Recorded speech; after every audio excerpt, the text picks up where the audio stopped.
Good morning students. आज हम हिंदी के प्रसिद्ध गजलकार फिराक गोरखपुरी की गजल पढ़ने जा रहे हैं। तो सबसे पहले जानते हैं फिराक गोरखपुरी का जीवन परिचय। फिराक जी का जन्म 28 अगस्त 1896 में गोरखपुर उत्तर प्रदेश में हुआ था। इनका मूल नाम रघुपति साहब फिराक था। इनकी प्रारंभिक शिक्षा रामकृष्ण की कहानियों से शुरू हुई। इन्होंने अरबी, फारसी, अंग्रेजी का ज्ञान प्राप्त किया। डिप्टी कलेक्टर के पद पर भी रहे और बाद में वो स्वाधीनता आंदोलन में भाग लिया। गोरखपुर के थे संभवतः इसी कारण इन्होंने अपने नाम के आगे गोरखपुरी लगाया होगा। तो ये इनकी रचनाएं हैं, इनकी काव्यगत विशेषताएं हैं, जिनको आप पढ़ सकते हैं, नोट कर सकते हैं। तो चलिए हम गजल पढ़ते हैं। पहला गजल आपके सामने। सबसे पहले ये जानिए कि गजल होती क्या है। गजल अरबी का शब्द है और गजल एक प्रकार से माशूक या माशूका के बारे में कहा जाता है, या माशूक से बातचीत का एक माध्यम होता है। गजल हिंदी में, उर्दू में, नेपाली में भी प्रसिद्ध है। और गजल जो होती है वो दो प्रकार की होती है, तुकांतता के आधार पर होती है और भाव के आधार पर होती है। तो गजल भी एक कविता की विधा है, पद्य विधा है, जिसका प्रचलन धीरे धीरे हिंदी साहित्य में हुआ है, नेपाली साहित्य में हुआ है, उर्दू में हुआ है, फारसी में हुआ है, लेकिन इसका प्रारंभ अरब साहित्य से माना जाता है। अपने यहाँ हिंदी में जैसे फिराक गोरखपुरी हुए और प्रसिद्ध गजलकार दुष्यंत कुमार हुए, निदा फाजली हुए, फैज हुए, और बहुत प्रसिद्ध नाम है राहत इंदौरी, वो भी प्रसिद्ध गजलकार हुए। तो ये हमारे गजलकार हुए हैं जो प्रसिद्ध हैं। आज भी इनकी गजलों को लोग गुनगुनाते हैं, पढ़ते हैं। तो पहला गजल है आपके सामने। चलिए पहला गजल पढ़ते हैं। 9 रस गुंचे पंखुड़ियों की नाजुक गिरहें खोले हैं, या उड़ जाने को रंगों भू गुलशन में पर तोले हैं। सबसे पहले मैं आपको अर्थ बता दूं। 9 रस अर्थात नया रस। हिंदी साहित्य में भी 9 रस होते हैं, आपने पढ़ा होगा। भक्ति रस, वात्सल्य रस, वीर रस,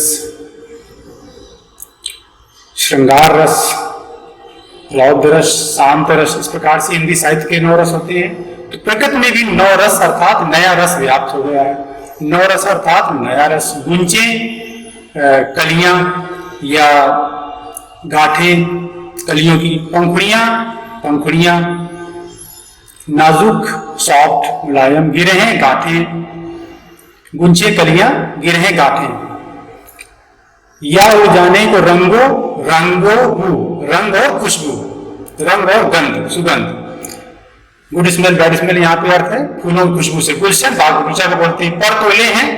परतोले का क्या अर्थ होगा? पंख फैलाकर उड़ना, पर फैलाकर उड़ना, चारों तरफ व्याप्त हो जाना, स्प्रेड। तो इसकी व्याख्या इस प्रकार से होगी कि प्रकृति में वसंत ऋतु के आने पर चारों तरफ हरियाली व्याप्त हो गई है। फूलों में, कलियों में नया रस समाया हुआ है, और जो फूल हैं वो खिलने के लिए, पूरी तरीके से खिलने के लिए आतुर हो रहे हैं। उनकी गांठें खिलने, धीरे धीरे जो फूल हैं इस ऋतु में, वसंत ऋतु में, धीरे धीरे अपनी गांठें खोल रहे हैं, अर्थात पूरी तरीके से वो पुष्पित होने के लिए, पल्लवित होने के लिए, सुवासित होने के लिए मचल रहे हैं। और इस प्रकृति में चारों तरफ उनकी जो रंग और खुशबू है, वो इस बगीचे में, इस वातावरण में फैल जाने के लिए आतुर है। अर्थात रंग और खुशबू नामक जो पक्षी हैं वो इस प्रकृति में, इस गुलशन में पर फैलाकर उड़ जाने के लिए आतुर हो रहे हैं, व्याकुल हो रहे हैं।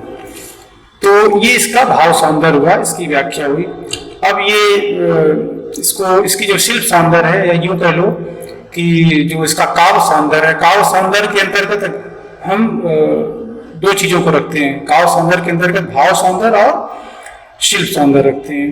तो ये इसको आप पढ़ सकते हैं। इसमें विशेषताएं क्या है? तो इसमें प्रकृति के आलंबन रूप का वर्णन किया गया है। उर्दू शब्दावली रंगो, बू, गुलशन, नाजुक, ये उर्दू शब्दावली है। और प्रकृति का मानवीकरण किया गया। इस प्रकार से जो रंग और खुशबू है, उड़ने के लिए बेताब है, तो यहाँ पे मानवीकरण किया गया है। और नवरस अर्थात नया रस, यहाँ पे श्लेष अलंकार है, 2 अर्थ है, तो बंदी है। तो इस प्रकार से ये इसकी काव्यगत विशेषताएं आप देख सकते हैं। तो दूसरा शेर पढ़ते हैं। तारे आंखें झपकावे हैं, जर्रा जर्रा सोए हैं, तुम भी सुनो हो यारों, सब में सन्नाटे कुछ बोले हैं। तारे स्टार्स, आंखें आंखें झपकावे, आंखें मूंदना फिर खोलना, जर्रा जर्रा कण कण सोया, तुम भी सुनो हो यारों, संबोधन शैली है। सब रात सन्नाटा, सन्नाटा निस्तब्धता शांति। तो शायर ये कह रहा है कि रात्रि का समय है और आसमान में तारे टिमटिमा रहे हैं, वो झपकी मानो ऐसे टिमटिमा रहे मानो झपकी ले रहे हैं। रात के समय जब सारी सृष्टि प्रकृति का कण कण सोया हुआ है, उस समय तारे भी मानो नींद लेने के लिए तत्पर हो। तो इस रात की शांति को देख करके कवि शायर ये कह रहा है कि मेरे मित्रों, मेरे यारों, सुनो कि इस रात के समय भी ये सन्नाटा कुछ बोलता है। वो ये कहना चाह रहा है कि सन्नाटा उसी को सुनाई पड़ता है जिसके हृदय में प्रेम की वेदना हो, हृदय में विरह की वेदना हो। तो कभी भी देखें तो शांति में, सन्नाटे में या निस्तब्धता में भी एक संगीत होता है, एक लयबद्धता होती है जिसको हम सुन सकते हैं। वो शांति का संगीत होता है, वो सुकून का संगीत होता है। तो कवि ये कहता है कि रात के समय जब चारों तरफ प्रकृति सोई हुई है, उस समय, उस रात दोपहर में, रात के समय सन्नाटा भी कुछ बोलता सा जान पड़ता है।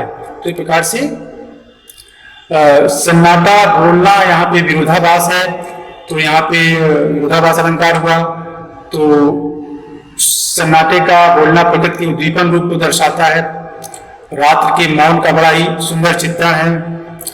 जर्रा जर्रा पुनरुक्ति प्रकार से अलंकार है। उर्दू शब्दावली आप देख सकते हैं, जर्रा शब्द सन्नाटा उर्दू संबोधन शैली तो बंदी है, ये हम देख सकते हैं। अगला शेर पढ़ते हैं। हम हो या किस्मत हो, हमारी दोनों को एक ही काम मिला है, किस्मत हमको रोले हुए है, हम किस्मत को रोले हुए हैं। तो शायर कहता है कि शायर स्वयं के लिए कहता है, बड़ा निराशावादी शेर है ये। एक प्रकार से असफल प्रेमी की व्यथा यहाँ हो रही है और किस्मत को अपना साथी मानता है वो। तो कभी कहता है कि मुझको और मेरी किस्मत को दोनों को एक ही काम मिला है। क्या काम मिला है? दोनों को बस एक ही काम है कि मैं स्वयं कभी किस्मत को दोष देता हूं और किस्मत कभी मुझे दोष देती है। दोनों एक दूसरे पर दोषारोपण करते हैं। वर्तमान में जो भी हमारी उपलब्धियां हैं, जो भी वर्तमान इस प्रकार से घटित हो रहा है, उस वर्तमान से असंतुष्ट होते हुए हम दोनों लोग एक दूसरे को दोष देते हैं और यही सिर्फ हमारा काम रह गया। तो एक प्रकार से असफल प्रेमी की व्यथा यहाँ पे उजागर हो रही है। तो इसलिए वो अपने भाग पर होता है और प्रकार से कहीं ना कहीं प्रत्यक्ष रूप से भाग्यहीनों को यह संदेश दिया गया है कि कर्म हमेशा करते रहने, कर्तव्य परायण होना चाहिए, अकर्मण नहीं बनना चाहिए। तो किस्मत का रोना मानवीकरण है, वियोग श्रृंगार है, अनुप्रास अलंकार है। हिंदी की ये उर्दू की परंपरा है कि प्राय उम्र को हम कहते हैं। अगला शेर पढ़ते हैं। जो मुझको बदनाम करे हैं, काश में इतना सोच सके, मेरा पर्दा खोले, अपना पर्दा खोले। तो यहाँ शायर जो निंदा करते हैं, चुगली करते हैं, उनकी बात कर रहा है। इसी प्रकार से इसी प्रकार से बात कुछ कबीर ने भी कही है कि निंदक नियरे राखी आंगन कुटी छवाए। तो उसी प्रकार से मिलता जुलता ये भी शेर है। तो कभी कहता है कि जो लोग दूसरों की बुराई करने में या मेरी बुराई करने में लगे हैं, तो सचमुच में वो मेरी बुराई नहीं कर रहे हैं। तो ये प्रकार से मेरी बुराई करके, दूसरे की बुराई करके अपनी कुप्रवृत्ति को, अपनी मनोवृत्ति को, अपनी ईर्ष्यालु प्रवृत्ति को उजागर कर रहे हैं। प्रकार से अपना पर्दा यानी रहस्य, कोई चीज जो रहस्य बनी हुई है, छिपी हुई है, एक प्रकार से वो अपनी मानसिक अवस्था को, अपनी ईर्ष्यालु प्रवृत्ति को ही उजागर कर रहे हैं। तो यहाँ पे एक प्रकार से निंदा और ईर्ष्या करने वाले लोगों को व्यंग किया गया है। भाषा सरस है, पर्दा खोलना मुहावरा है और उर्दू में से शब्दावली है। तो ये इसके विशेषता है। तो आज के लिए इतना ही। आशा करते हैं कि ये शेर आपकी समझ में आ गए होंगे। धन्यवाद।